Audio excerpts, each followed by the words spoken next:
Hey, what's up everybody? It's Rox with a little bit of talk about what's at the top of the blog. So let's get to it.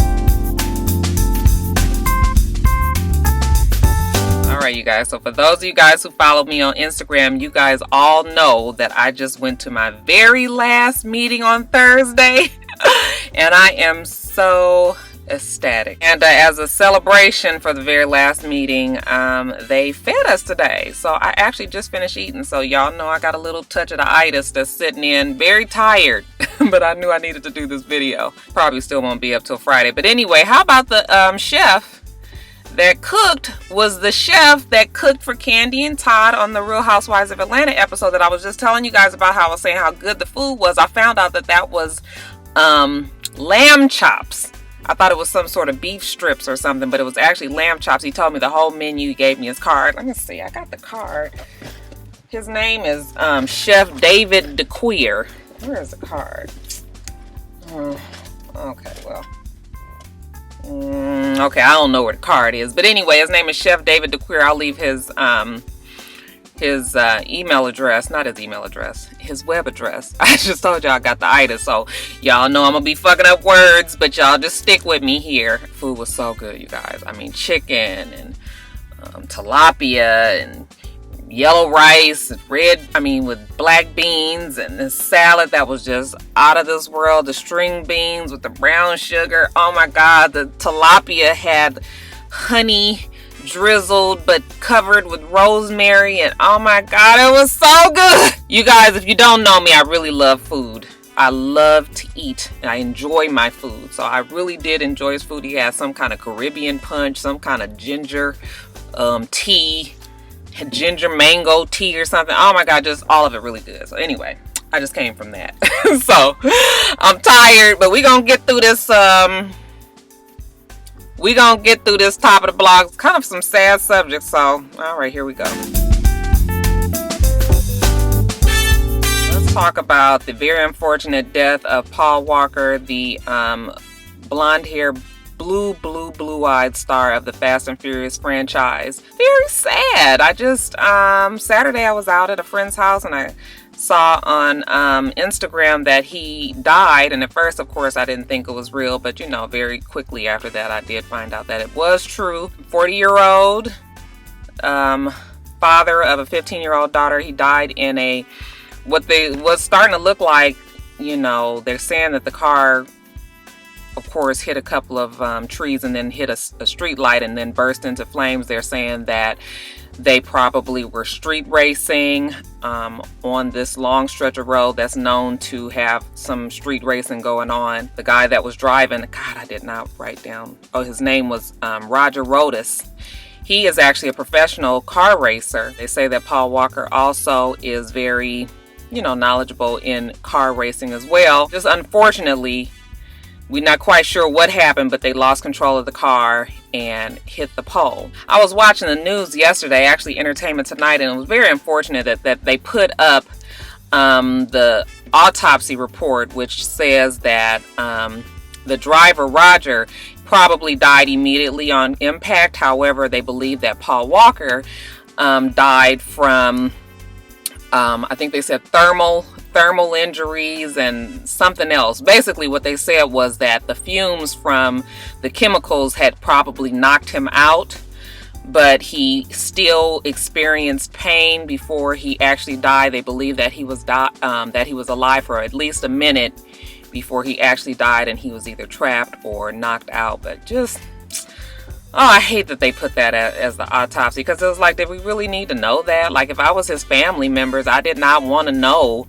that, you know, my loved one died, you know, spent their last minute or couple of minutes in pain and in a fire. You know, that's just terrible. You know, it's just terrible. It's not nothing I would really want to know. So I felt bad that they put that up. The gossip shows are just interesting, the shit that they say. You know, they did say that he has a 23-year-old girlfriend. However, they made sure that they told us that he also had been dating her since she was 16.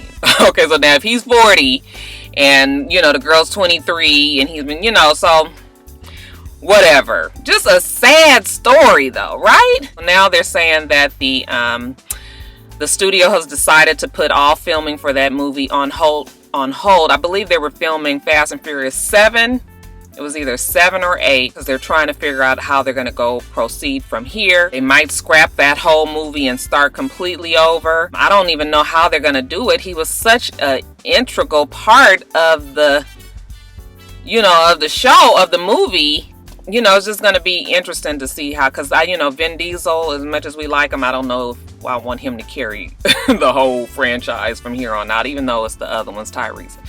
Speaking of Tyrese, you guys, now I understand that we grieving. Why do I always just get the feeling that Tyrese is just so extra and too much? Like, I know that he's grieving that him and Paul Walker were friends and everything, but for him to go down to the crash site the next day when all the photographers, all the media was there, and to walk into the middle of it with the crying, and I'm just like, everybody grieves differently.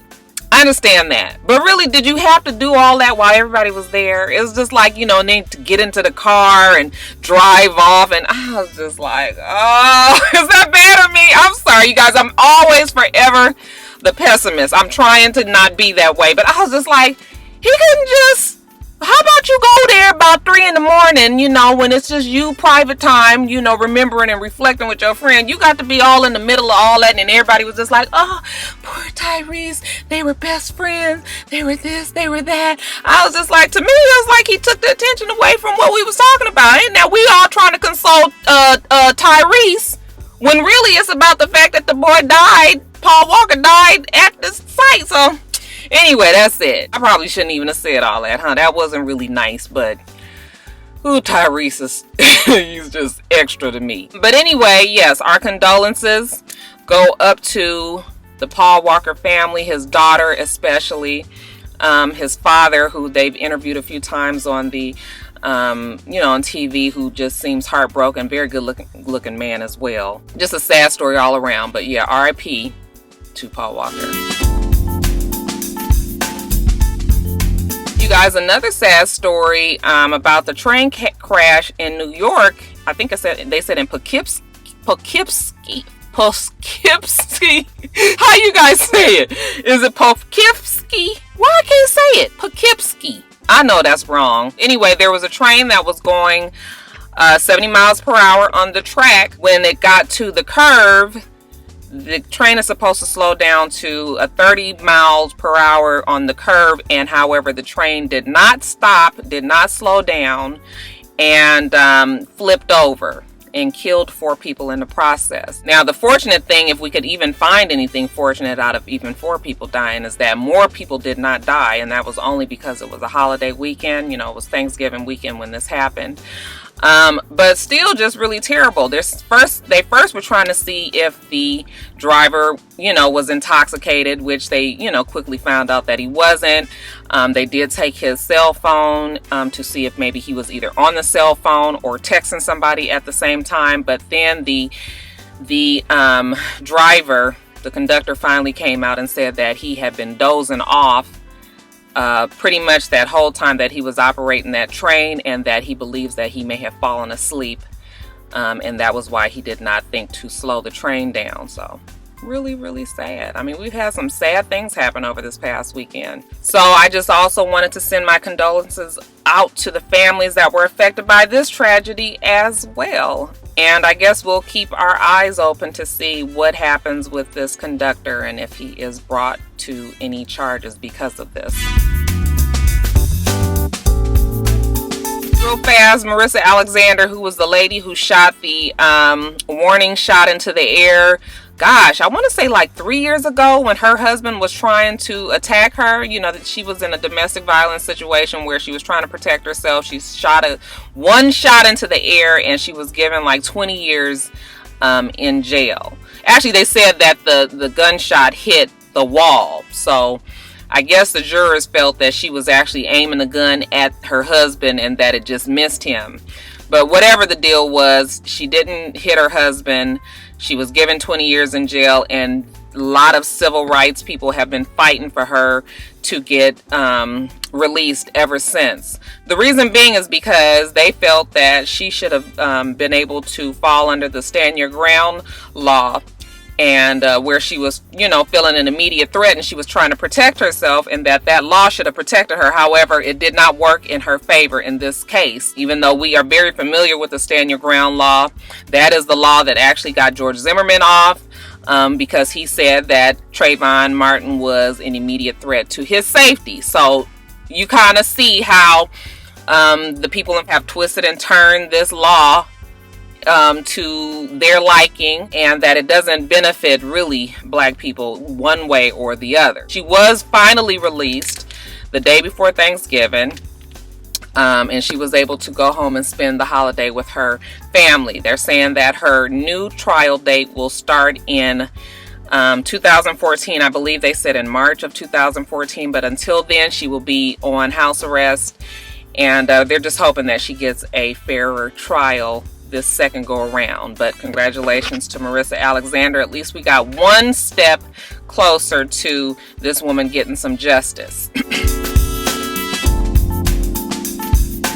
Guys, I was watching on the news the other night that Amazon wants to test this thing where they have drones deliver your packages for the holidays. Yes, you guys, drones, otherwise airborne robots that they can send from their packaging center out to your address and deliver the package to your home, and then for the drone to actually go back and fly back to the packaging center. Amazon seems to think that this is a wonderful idea. However, the FAA is like, hell, absolutely no. And that is because if we have drones flying in airspace, they could cause quite a bit of havoc in the skies. One being that drones are very hard for aircraft to see because they're so small, that they could be running into planes and causing, you know, we don't need nothing running into no damn plane. Not only can aircraft not see them, but also the air technicians on the ground, air traffic controllers, cannot see them as well. They're very hard to see because they're small. They're also concerned that they might be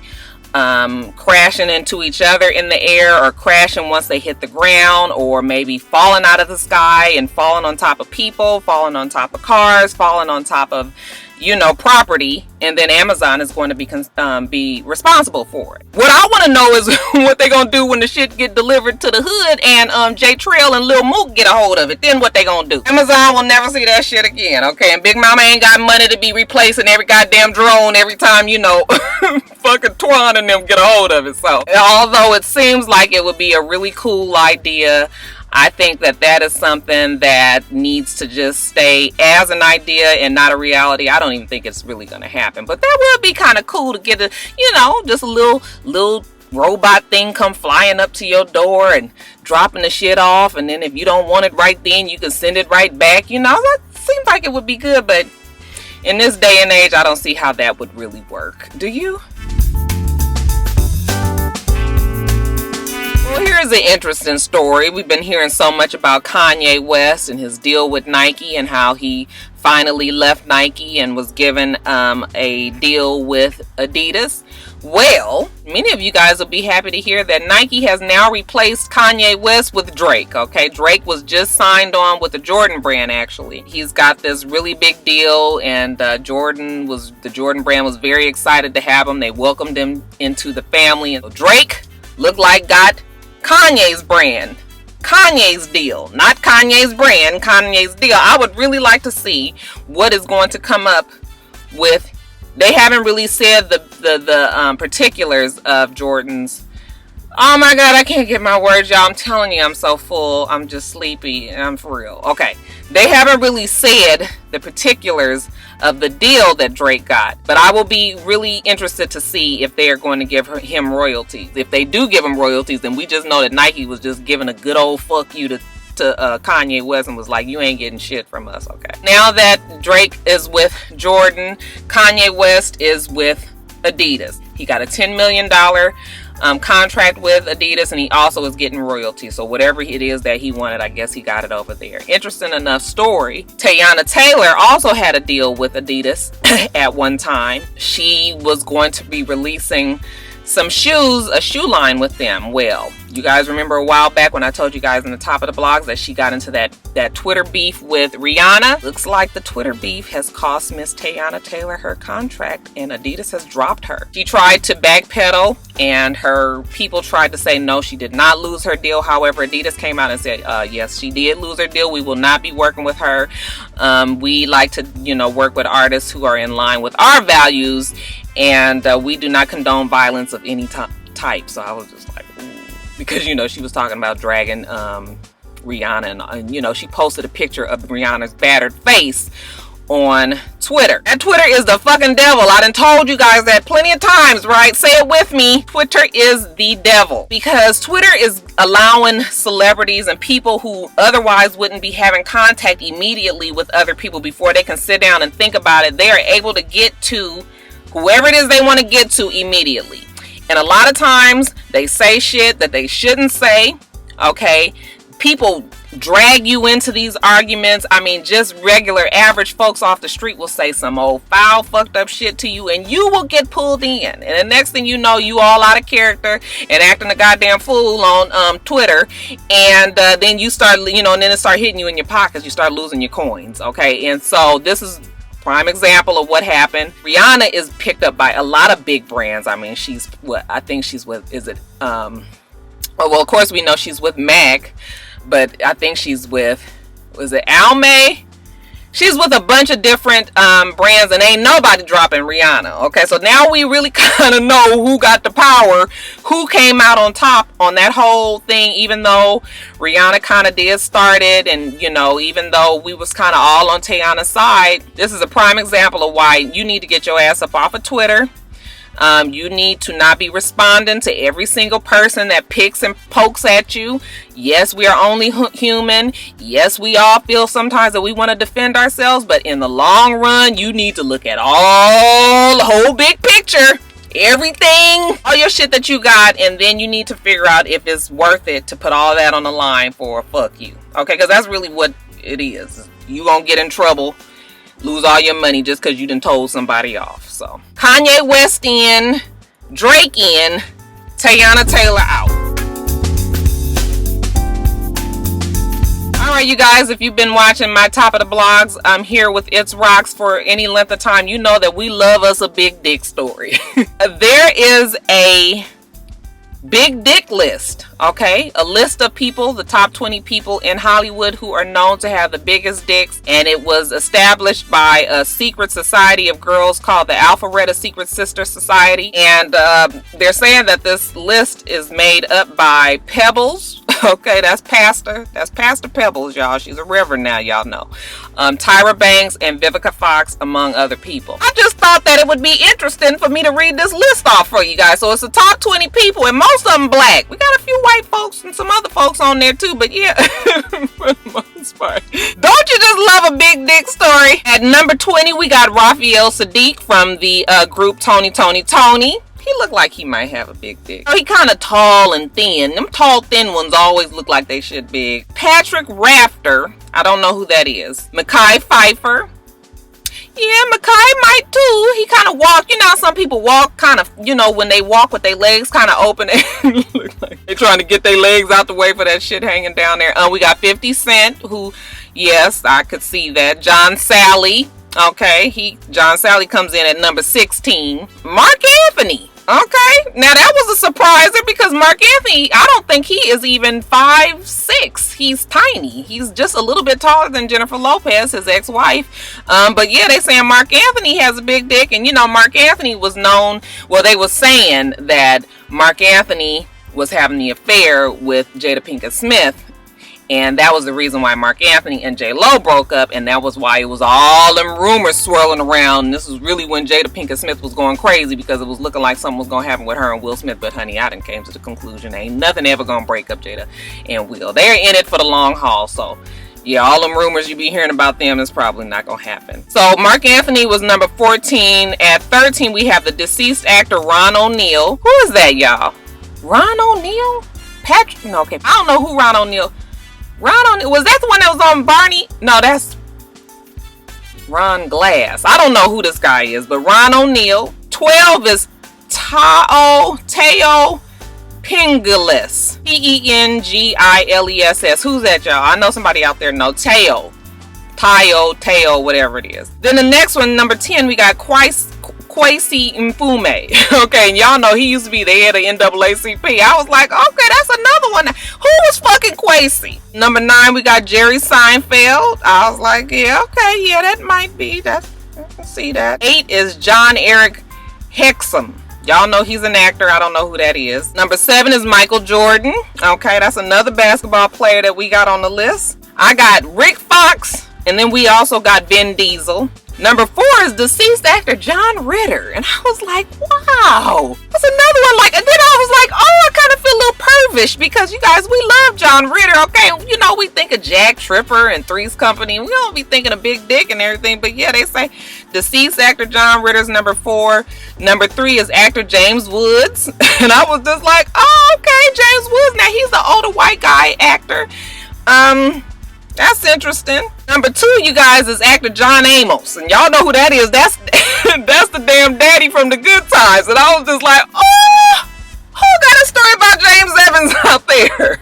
I would pay money to hear that story. And then they say at number 1, who y'all think number 1 is? Okay, I'm going to give you a hint. Number 1 is used to be a very popular black talk show host. We all watched this show every single night, and then he got into some trouble when he had Farrakhan on this show. Do you guys know yet? He's known for his very long finger and his his alien-like looks. If you guys don't know who I'm talking about by now, that would be Arsenio Hall as number 1 big dick in Hollywood. Okay, so there you go. That is your top 20 list of the biggest dicks in Hollywood. Anybody out there got a story that can tell about any of them? Y'all let us know below.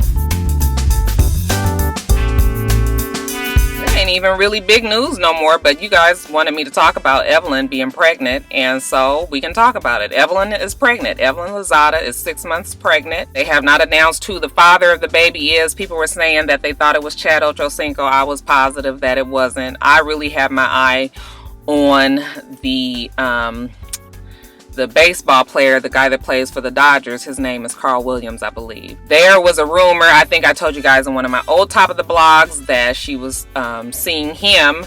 And so it kind of makes sense that this is the guy that she's probably pregnant by. Now, I know when they were filming The Basketball Wives, they filmed that right after, you know, she got, you know, her and Chad got the headbutting thing going on. So that was last July. So we're gonna let's try to pin this shit down, y'all. So we figuring from July, they probably filmed from July, August for the whole last part of last year and the very beginning of this year. So then if she got pregnant 6 months ago, we gonna say about June-ish. I want to say that I said something about that guy, probably about 2-3 months ago, if you guys can remember. I don't remember when it was, but I do know I did say that she was seeing this guy. So yeah, I think that it's probably this Carl Williams guy. It was so funny on Twitter.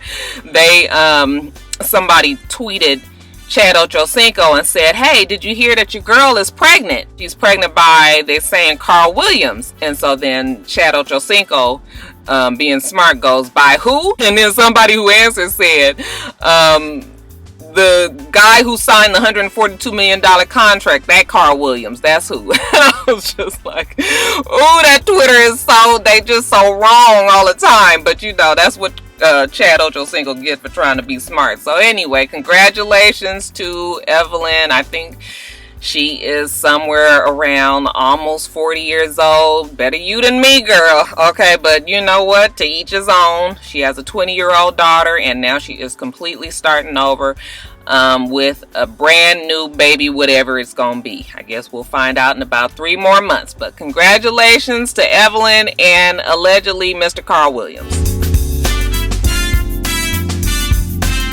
This is something that I actually think I already saw coming. You guys know the group TGT with Tyrese, Genuine, and Tank. They have been trying to get this group together for the longest, since right after LG. What was it called? LG. Was it LGT? LGS. girl, I can't even tell y'all. LK, anyway, y'all know what I'm talking about, the one with Levert and Keith Sweat and so anyway, after their group ended up ending, then Tyrese was always trying to get TGT off the ground, and we had been hearing about that damn group for years before it actually finally came into fruition. Well, they finally did get an album off the ground. I heard good things about it. I don't have the album because none of them are my favorite artists. And so together was nothing that I felt that I needed to have either. Now they're saying that the group is threatening to break up now. The group never seemed cohesive to me. We've seen them in so many different mishaps. Y'all remember the blinking shit that Genuine was doing on that show, The Couch? And then it seems like every time they're out somewhere, it's just two of them and one of them is not there. Just recently I was watching Soul Train Music Awards, the red carpet, and Genuine wasn't there. And when the lady asked Tyrese where he was throwing some old shady slick shit and saying how Genuine wasn't there because he couldn't get his hair to curl right.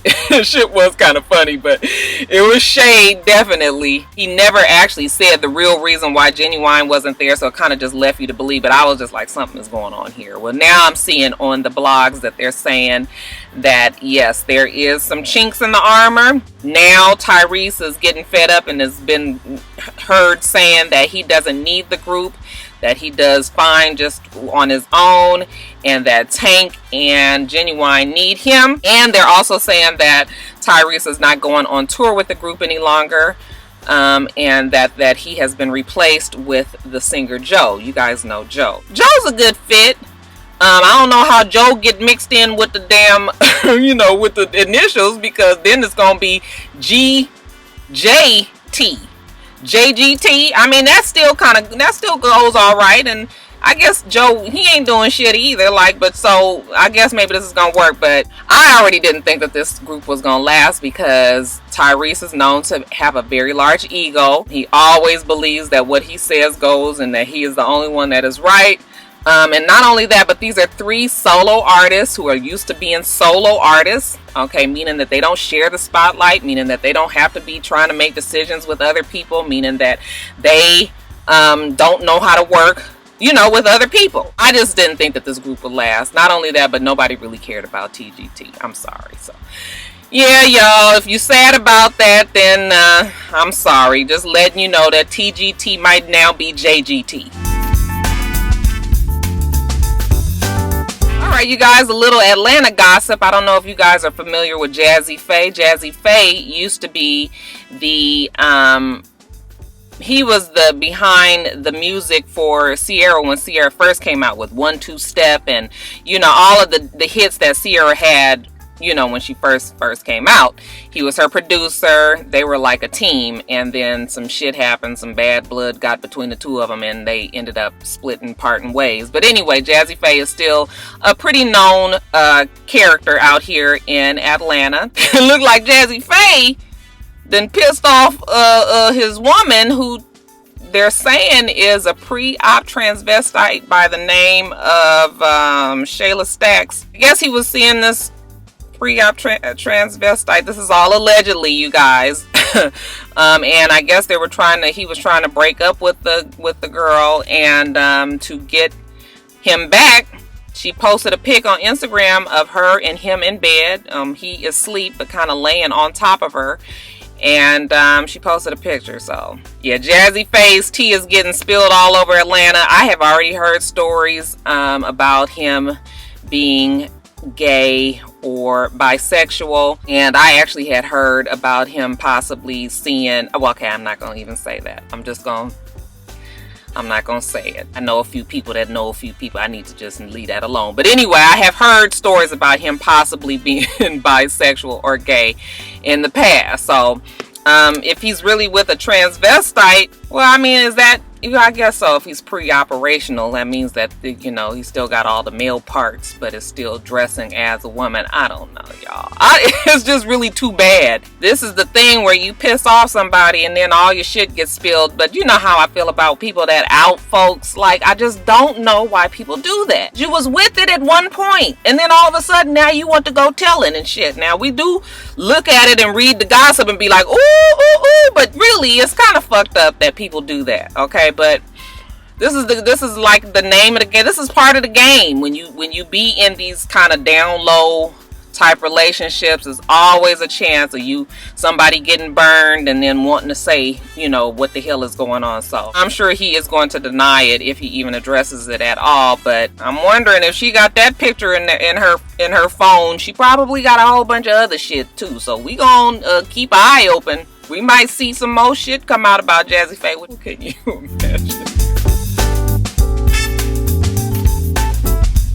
Oh, I'm so tired, you guys. Let me get my ass back to work. I don't know what kind of productivity I'm going to have today, but anyway. We do this every week, you guys. So remember to rate, comment, and subscribe, and also remember to come back.